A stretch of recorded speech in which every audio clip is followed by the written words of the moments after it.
Ecuador! My name is Steve Layton, and I travel the world finding amazing and delicious coffee for you to drink at home. Some make coffee difficult to understand and complicated, but here it's my job to make it easy and fun and tell you what's in my mug.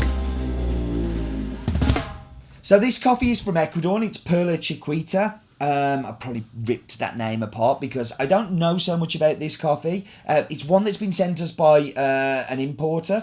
And we've been looking for a good Ecuador coffee for such a long time. It's one of those one of those regions that I know has great coffee. If you think about the altitude it has, you think about how close it is to the equator. These things tend to mean an improved quality. But the actual industry itself in Ecuador is not very organised. There's an awful lot of people just selling to anybody who comes along. There's a lot of commodity coffee. There's a lot of coffee not being processed properly because they don't necessarily have those specialty buyers. What's the point in going through all of the stages of special processing? But the difference with this one is that they really have processed it properly. So they've gone through a wet fermentation. So basically they've dry pulped it, left it, then washed it after it's been pulped, which is quite an unusual way of doing it, and been washed for dried on patios for around about 7 to 15 days, which again is quite unusual for somebody that's producing a coffee that they don't necessarily get a higher price for. Now, why have they done this? Well, because they have got a high price for this one. They've teamed up with an exporter that we work with in Colombia.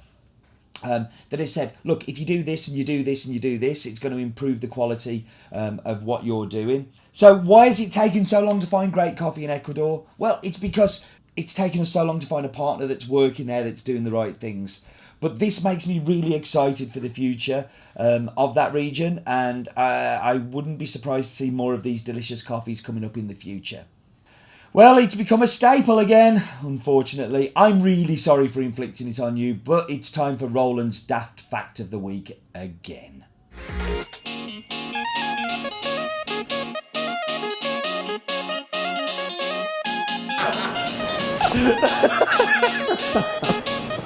Sorry. It was just too funny. It's that time of the week where we go to Roland for his Daft Fact. Now, a word of advice, always approach a Roland with caution. Roland, do you have a Daft Fact for us? I do, Stephen. Can you tell it us? I can, Stephen. Go on then. The capital of Ecuador, Quito, is well known for its largely intact 16th and 17th century Spanish colonial areas. It's very interesting.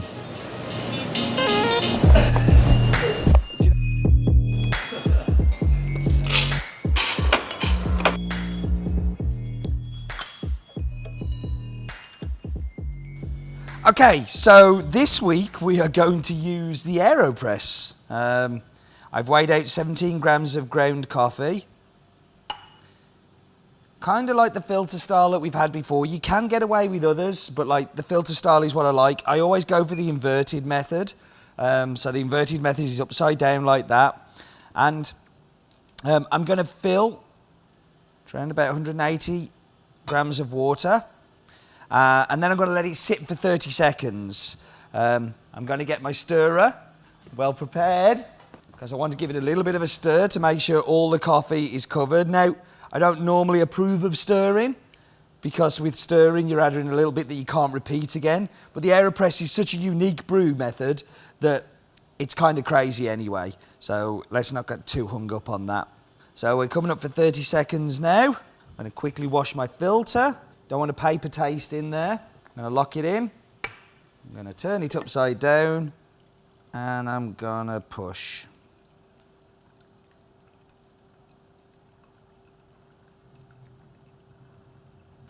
Now, because you get some water staying in there, you get around about 170 grams of water. So I'm actually going to dilute it now, 2 parts to 1 part.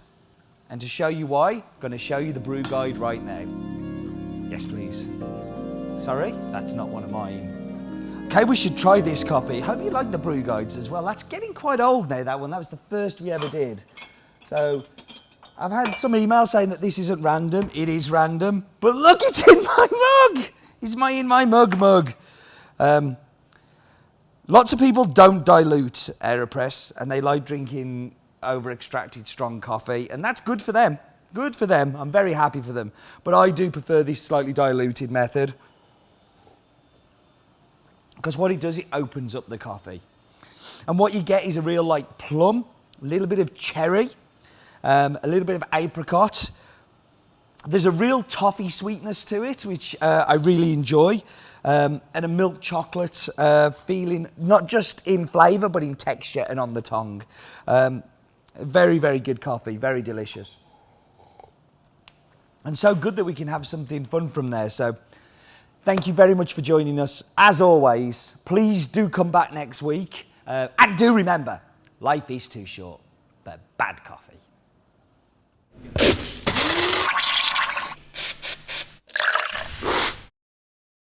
Yeah. Yeah, then. What are you doing there, Steve? None of your business.